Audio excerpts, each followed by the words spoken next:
I want to go over unsubscribe. We added an unsubscribe link. That way you can use that in your campaigns.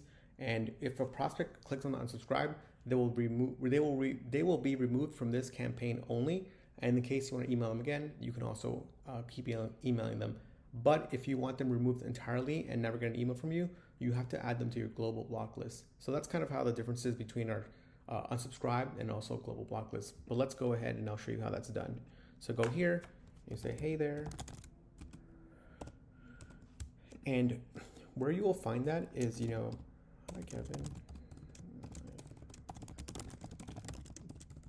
And, thank you.